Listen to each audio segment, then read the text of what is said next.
the attorney's office. How may I help you? Hey, I forgot to ask you, was that an extension number that you gave me, the 6803, or is that the last 4 digits? No, so that's what I was trying to tell you. You didn't let me finish. The whole number is 501 All right, hold on a second. 371 6803. I can let you talk to one of our attorneys if you will hold just a moment, please. Okay.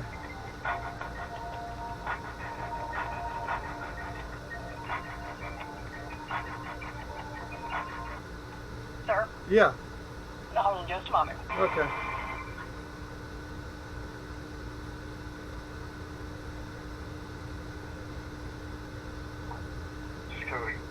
Hello.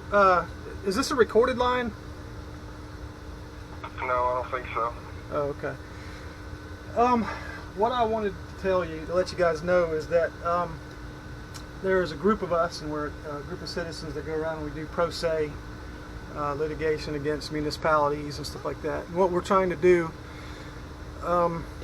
we noticed that you guys have a procedure at the city hall that you require people to produce ID in order to walk into the lobby or the hallway or anything like that.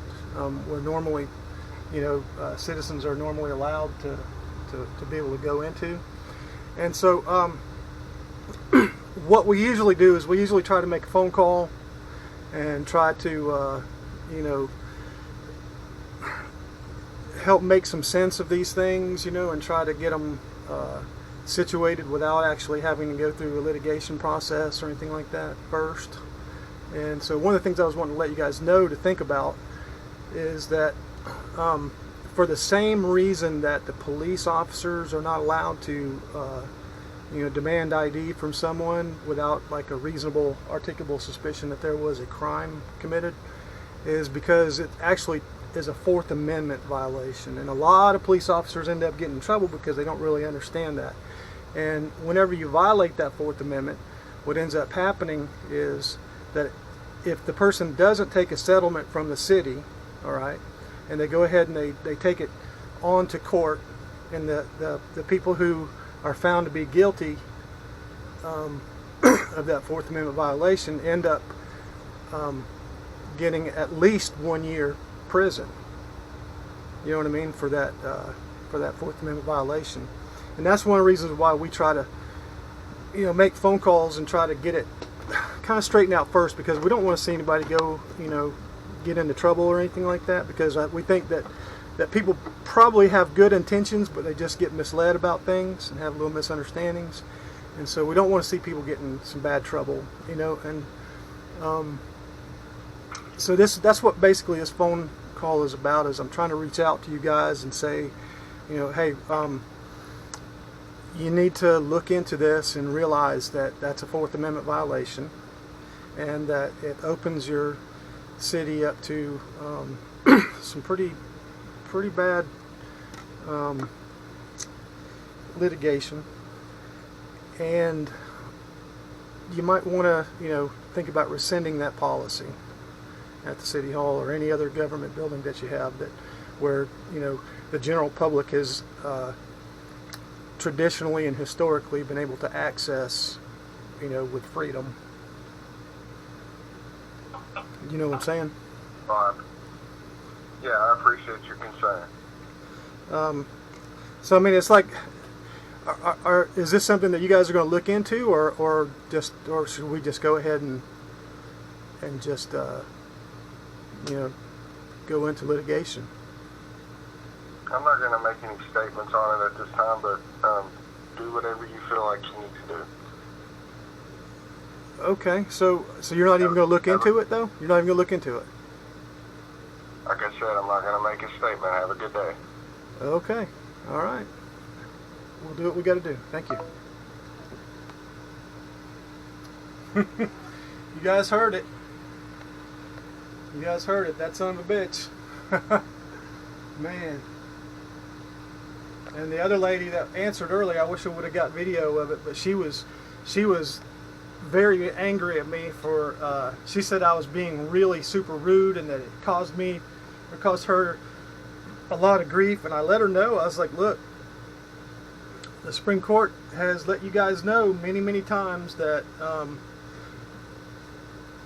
that type of thing is something that you're going to have to deal with.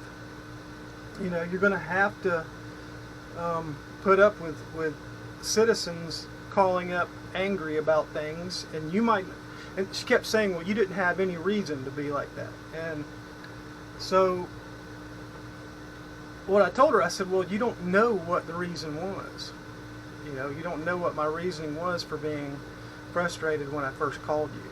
So you can't exactly say that I didn't have a reason, you know." And that's part of her. It should be part of her training as far as you know, speaking to the public is realizing that there are a multitude of, you know, emotions and attitudes that that people are going to be experiencing. You know what I mean? And so just because she doesn't really understand it herself at that moment doesn't mean that there's not a good reason behind it. And she chose to let it, you know, affect her in a very negative way, which anybody who knows that they're dealing with you know, public relations, don't take it serious. If, you know, if somebody's calling to redress their government, you know what I mean, don't take it seriously, because it's not about you. It's not, they're not directing it towards you, but you may be getting the brunt of it. You know, you may be getting, you know, the having to deal with the anger side of things, but you really have to, I don't know, you gotta take it better. You know what I mean? You know, just realize that somebody may be upset and they're not blaming you. They're not putting it out on you. They're putting it out on the government that you're representing.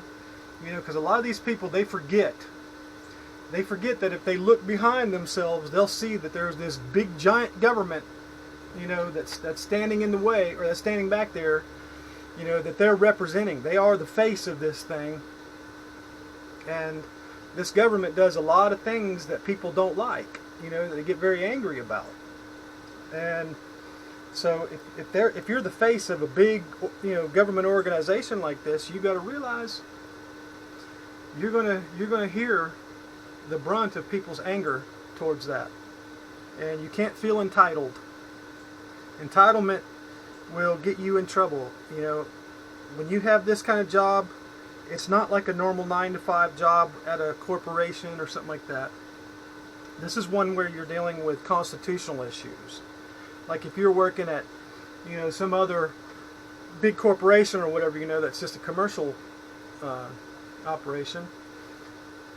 Yeah, you can get mad if you want to or whatever, you know, and you may lose a customer or something like that and everything, you know, and that's pretty much what you got to deal with. Your boss may be a little bit upset with you if you know, cuss out a customer or whatever, but this situation is completely different. Whenever these people take things too seriously and start acting up, they have a very big hammer that can come down on them, which is the Constitution. And most of them aren't told about that whenever they get hired on. So their little hired packages really don't, you know, touch on those kind of situations. So they believe when they come in, hey, I'm a government worker, I'm entitled, I don't need to hear this crap from you guys. You know what I mean? But they do need to hear this crap from us, and that's the main thing. Most of these people, they've never listened to any holdings of the United States Supreme Court, you know, so they don't really get to understand the logic behind these things. You know, they feel like it's unfair to them, you know, but they have to realize that whenever they take on these kind of jobs, it's supposed to be a selfless job. It's supposed to be for you, the love of the citizens and the love of your country, and it's a big responsibility that they need to take very seriously. And like I said, they take it seriously, but they take it seriously in the wrong direction. they take it to heart whenever somebody calls up and is angry about something, because they don't know what that person just witnessed. They don't know what the person just went through. So I wish I would have got the video of it. I completely forgot to turn on the camera, and I'm just learning how to do this. So this is kind of me breaking into the system a little bit, kind of trial and error, learning how to do this. So let me know what you think in the comments. Have a good one, and don't forget to like and share.